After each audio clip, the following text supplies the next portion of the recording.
everyone, welcome back in this video. So today we'll start with the last question of chapter number 3 of economics, that is characteristics of inflation, right? So characteristics so generally can be called as the features of inflation or the nature of inflation.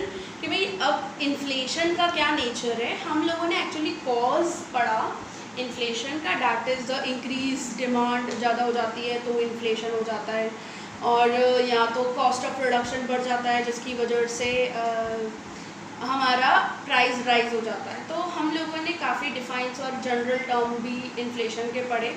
सो एक quick मैं फटाफट inflation पे जाती हूँ, meaning पे जल्दी से. सो inflation in short it is a price rise. लेकिन प्राइस राइज कैसा? in all sectors of the economy, right, for the longer period, तो ही हम उसको inflation बोलेंगे, otherwise नहीं, right? Okay, so let us consider the characteristics of inflation given in your chapter. सबसे पहली चीज़ आपको दी हुई है characteristics में constant rise in the price level. आगे चीज़ क्या दी हुई है? constant rise in price levels in the economy. Okay. Second characteristics आपको प्रोवाइड की गई है price rise in all sectors of the economy. वही चीज आई सेम कि price rise in all sectors, हर एक sectors में. Third thing, purchasing power decreases. Yes हम लोगों ने यह भी पढ़ा था कि परचेजिंग पावर क्या हो जाता है? डिक्रीजेस. क्योंकि जैसे जैसे इकोनॉमी में प्राइस राइज होता जाता है वैसे वैसे हमारे करेंसी का value, that is value of money, decreases. जैसे जैसे महंगाई बढ़ती जाएगी वैसे वैसे हमारे रुपी का वैल्यू क्या होता जाएगा? डाउन.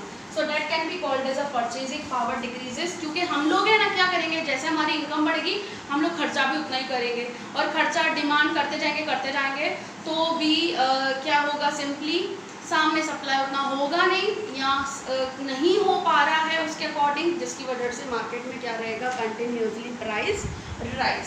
सो ये था हमारा परचेजिंग पावर. फोर्थ चीज़ आ जाती है हमारा कि राइज इन प्राइस लेवल. अगर प्राइस बढ़ता है after full employment, the rise in price level after full employment can be called as a inflation. अब ये चीज को मैं आपको क्लियर करती हूँ. हम लोगों ने पढ़ा था कि अगर मैं इन्वेस्टमेंट बढ़ाऊं, इंक्रीज करूं, इन्वेस्टमेंट इंक्रीज करूंगी, मतलब मुझे एक्चुअली क्या करना है? क्यों इन्वेस्टमेंट मैं बढ़ा रही हूँ? क्योंकि मुझे क्या करना है, मेरी मार्केट में डिमांड ज़्यादा है गुड्स और कमोडिटीज़ की, इसकी वजह से मुझे सप्लाई को बढ़ाना पड़ेगा. सप्लाई को अगर मेरे को बढ़ाना है तो मुझे इन्वेस्टमेंट करना है, और इन्वेस्टमेंट करना है तो I need the factors of production. मुझे चाहिए, right? So factors of production that is land, labour, capital and entrepreneur. मुझे ये चारों फैक्टर्स ऑफ प्रोडक्शन चाहिए जो कि क्या हो जाएंगे? एम्प्लॉयड इन प्रोडक्शन, जिसकी वजह से क्या हो जाएगा? प्रोडक्शन बढ़ जाएगा. मेरा प्रोडक्शन बढ़ रहा है मेरा. Okay, so if production increases means supply also rises. Okay, लेकिन अगर मेरे सारे फैक्टर्स ऑफ प्रोडक्शन एम्प्लॉयड है, प्रोडक्शन उतने मात्रा तक नहीं इंक्रीज हो रहा, मतलब यहाँ पे चीज़ क्या होगी कि सप्लाई जो है वो उतने प्रपोर्शन जितने हम लोगों को करना है, जितने प्रपोर्शन तक इंक्रीज, लेकिन अगर इंक्रीज नहीं हो रहा है, इफ देन ऑल्सो, मतलब ये जो प्रोडक्शन है वो या तो कांस्टेंट है, इतना इंक्रीज नहीं हो रहा है क्योंकि लेबर एफिशिएंसी या फिर वगैरह कुछ भी बहुत से फैक्टर्स रिस्पॉन्सिबल हो सकते हैं, इंक्रीजिंग नहीं है या तो कांस्टेंट है, तो भी अगर if then also supply doesn't increase at that proportion and the demand is more, और फिर डिमांड ज़्यादा है तो हम उस सिचुएशन को क्या बोलेंगे, प्राइस। क्लियर हुआ? So once again I repeat कि मेरे को अगर सप्लाई बढ़ाना है, क्यों? क्योंकि मेरा मार्केट में क्या है, डिमांड ज़्यादा है, और डिमांड ज़्यादा है तो मुझे सप्लाई क्या करना पड़ेगा, बढ़ाना पड़ेगा। सप्लाई बढ़ाना है तो मुझे इन्वेस्टमेंट बढ़ानी पड़ेगी। इन्वेस्टमेंट बढ़ाना है, इन्वेस्टमेंट में किस में करूँगी, 4 factors of production, that is land, labour, capital, entrepreneur. जो फुली एम्प्लॉयड है, क्या है, फुली एम्प्लॉयड है, उसके बावजूद भी इतना मात्रा में प्रोडक्शन नहीं हो रहा है, मतलब प्रोडक्शन नहीं हो रहा तो ऑफकोर्स सप्लाई क्या होगा, मार्केट में इतना नहीं होगा, जबकि मेरी डिमांड क्या है, ऑलरेडी हाई है। So at that situation can call be as a price rise.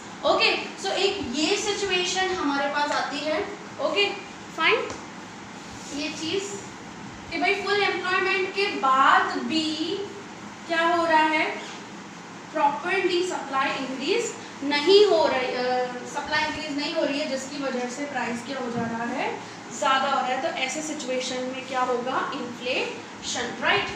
So next हम लोगों को यहाँ पे ये 4 कैरेक्टरिस्टिक्स में हमारा सारी चीज़ें आ जाती है कि भाई पूरी इकोनॉमी में पूरे सब लोग एम्प्लॉयड है, सारे वर्कर्स एंड ऑल, और लोगों की क्योंकि फुल एम्प्लॉयमेंट है ऑफ कोर्स, तो उन लोगों को इनकम मिल रही है, इनकम मिल रही है तो परचेजिंग पावर उनका एक्चुअली तो डिक्रीजेस हो रहा है, क्योंकि जितना हम लोग कमा रहे हैं तो सामने उतना हम एक्सपेंडिचर भी कर रहे हैं। देयर इज़ नो कंट्रोल, कोई भी कंट्रोल नहीं है इनकम पे, क्योंकि हमारे पास अगर ज़्यादा इनकम आती है तो हम लोग ज़्यादा डिमांड करते हैं। So price rise in all the sectors. तो ये चारों को जब क्लब करोगे तब आपको क्या मिलेगा, as a definition of inflation, right. Okay, so that is about the characteristics of inflation. अब आपको यहाँ पर बुक में कुछ और 1-2 पॉइंट्स एक्सप्लेन की गई है कैरेक्टरिस्टिक्स के नीचे ही। इसमें बताया गया है कि first thing, when government has kept control over and suppresses increase in the price level.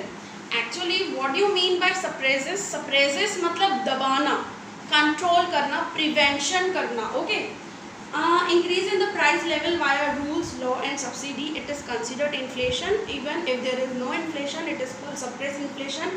Suppressed inflation is one of the important question or answer for the 1 mark per MCQ, right? अभी ये चीज़ क्या है भाई, suppressed inflation. अब चीज़ क्या है कि भाई 2 हमारे पास रास्ते हैं, देयर आर 2 वेज। एक चीज़ है हमारे पास जिसको हम बोलेंगे एज अ ओपन इन्फ्लेशन, और दूसरी चीज़ आ जाती है हमारे पास सप्रेस्ड इन्फ्लेशन। अब यहाँ पे क्या है, ओपन इन्फ्लेशन मतलब हम लोग है ना सप्लाई बढ़ाने के लिए कंटिन्यूसली 4 फैक्टर्स ऑफ प्रोडक्शन को एम्प्लॉयड कर रहे हैं, और एम्प्लॉयड के बाद उन लोगों की एम्प्लॉयमेंट बढ़ गई तो उन लोगों की इनकम बढ़ गई, इनकम बढ़ गई, वो लोग डिमांड किए जा रहे हैं। सो यहाँ पे कोई कंट्रोल नहीं है, क्योंकि जितना कमा रहे हैं लोग उतना एक्सपेंडिचर और डिमांड क्रिएट करते जा रहे हैं, तो there is no control by government. यहाँ पे कोई गवर्नमेंट कंट्रोल यहाँ पे नहीं है, क्योंकि गवर्नमेंट कोई भी स्टेप्स नहीं उठा रही है कि भाई किस तरीके से जो ये इतना प्राइस राइज होता जा रहा है उसको कैसे कंट्रोल करें।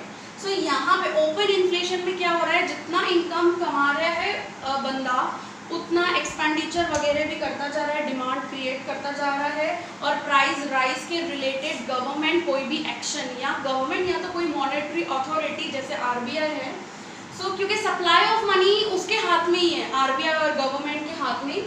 सो गवर्नमेंट का कोई कंट्रोल नहीं है इस ओपन इन्फ्लेशन में। लेकिन suppressed inflation is opposite, right. So यहाँ पे गवर्नमेंट क्या करेगी, पुट सम कंट्रोल्स रखती है वाया, या तो क्या करेगी, थ्रू रूल्स, कोई रूल बनाएगी, या तो लॉ पास करेगी, या तो कंपनीज को क्या करेगी, सब्सिडीज प्रोवाइड करेगी, जिससे वो कंट्रोल कर सके इकोनॉमी में। क्योंकि काफ़ी टाइम ऐसा भी होता है कि continuously producers they are creating the artificial scarcity in the economy, so जिसकी वजह से कंटिन्यूसली हाई प्राइस होता जा रहा है। और अगर गवर्नमेंट इसके रिलेटेड कोई एक्शन भी नहीं ले रही है, so there are more chances of the black money in the economy, क्योंकि लोग तो क्या है अपना इनकम बस दबाते जाएंगे अंदर ही अंदर, that creates the black money in the economy, और उससे क्या हो जाएगा, सप्लाई ऑफ मनी क्या हो जाएगा, रुक जाएगा। सो ये सारे सिचुएशन बहुत ज़्यादा क्रिएट हो जाते हैं और प्राइस क्या हो जाते हैं, ज़्यादा हो जाते हैं इकोनॉमी में, क्योंकि हम लोग डिमांड ज़्यादा कर रहे हैं, सामने प्रोड्यूसर स्केर्सिटी क्रिएट कर दे रहे हैं मटेरियल्स और इन सब चीज़ों का।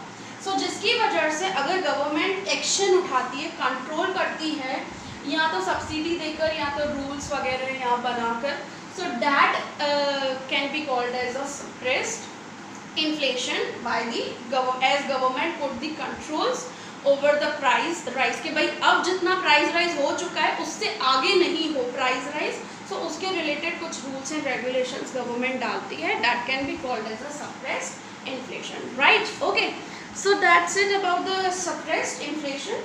नेक्स्ट आपको चीज़ दी हुई है, if in the economy for the shorter period of time, मैंने आपको ये चीज़ बोली हुई है, ये चीज़ रिपीट मैंने कर दी है कि शॉर्टर पीरियड ऑफ टाइम में अगर if there is an increase in the price of limited goods और सर्विसेज, कि भाई मैंने ये चीज़ आपको अभी का रिसेंट एग्जाम्पल है, लॉकडाउन चल रहा है हमारा और आपको ऐसा लग रहा होगा कि कुछ ऐसे कमोडिटीज़ हैं जिनका प्राइस क्या हो रहा है, हाई हो रहा है, लेकिन this is only price rise for the shorter period, और उस शॉर्टर पीरियड में जो प्राइस राइज हो रहा है तो उसको हम लोग इन्फ्लेशन नहीं बोलेंगे, राइट। ओके, नेक्स्ट चीज़ आपको क्या बताई हुई है, when some factors of production are unemployed, right, कि भाई कुछ अगर factors of production unemployed है, say for example a rise in the price boost economic activity, और प्राइस क्या होता जा रहा है, बढ़ता जा रहा है।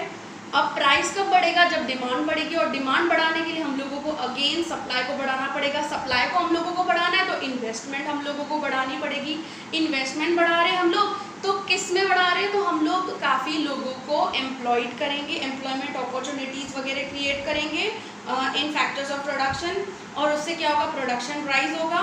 अब प्रोडक्शन जो राइज होगा और इफ सप्लाई अगर बढ़ती है तो there are chances of price fall in the economy, कि भाई ऐसी हर बार की सिचुएशन ऐसे नहीं होती है। मैंने आपको पहले जो सिचुएशन बताई कि भाई अगर उस मात्रा में सप्लाई नहीं बढ़ रही है,